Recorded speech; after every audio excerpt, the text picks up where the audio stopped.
L'ancien président Kabila a accordé une interview à NBC News juste avant de quitter la Namibie. Kabila, qui est préoccupé par la situation sécuritaire dans son pays, a souligné qu'en 2001, juste après qu'il soit arrivé au pouvoir, une situation similaire s'est produite où, cependant, il a déclaré qu'une décision audacieuse était nécessaire pour arrêter la situation. Notre décision en 2001 était: nous croyons que toutes les troupes étrangères doivent quitter le Congo pour que la paix soit atteinte et afin de donner aux Congolais la flexibilité pour parler de cette chose qu'on appelle la paix. C'est ainsi que la plupart de ces troupes sont parties. Les Congolais ont été laissés pour gérer leurs propres problèmes. Mais bien sûr, avec le soutien et l'accompagnement des partenaires du Congo, de la région et au-delà, y compris les Nations Unies. Mais est-ce la même thérapie qui peut ou va fonctionner? Le même miracle aujourd'hui? Maintenant, nous devons nous asseoir et plonger dans cela, nous y attarder. Mais je crois qu'il n'y a rien d'aussi important qu'un pays étant à l'intérieur de ses frontières souverain, des décisions souveraines, et qu'il n'y ait pas cette armée se battre, y compris des mercenaires, des centaines de groupes armés.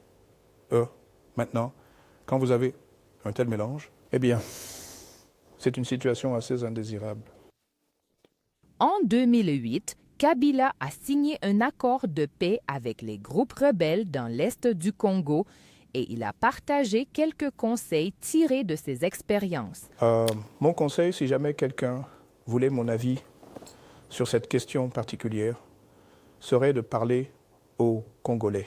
Ils savent mieux. Ils savent mieux parce qu'ils y sont déjà allés. Ils ont gravi cette montagne. Ils sont descendus dans la vallée. C'est une autre montagne à gravir. Ils savent mieux. Et le mieux comment ou de quoi ils souffrent.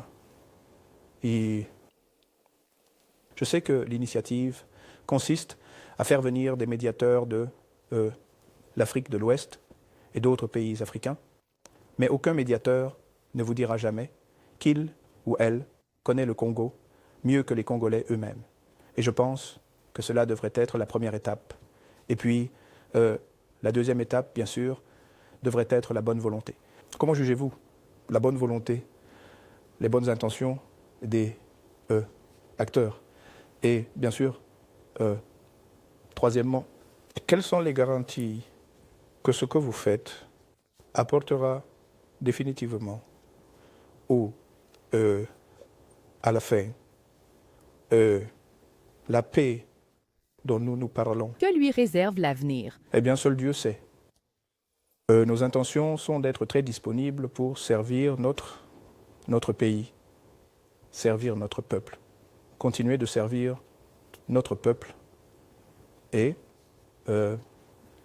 servir également la région, l'Afrique, parce que le Congo est un pays africain, la Namibie est un pays africain. Et ce que nous devrions examiner, ce n'est pas seulement notre. Cela ne te dérangera pas si je dis nos petits pays, mais le continent dans son ensemble. Parce que nous sommes plus grands, nous sommes plus forts en tant que continent, en tant qu'Africains, plutôt que d'être simplement Congolais, Namibiens, et ainsi de suite. Donc, nous avons encore un peu d'énergie pour continuer à servir cette même cause.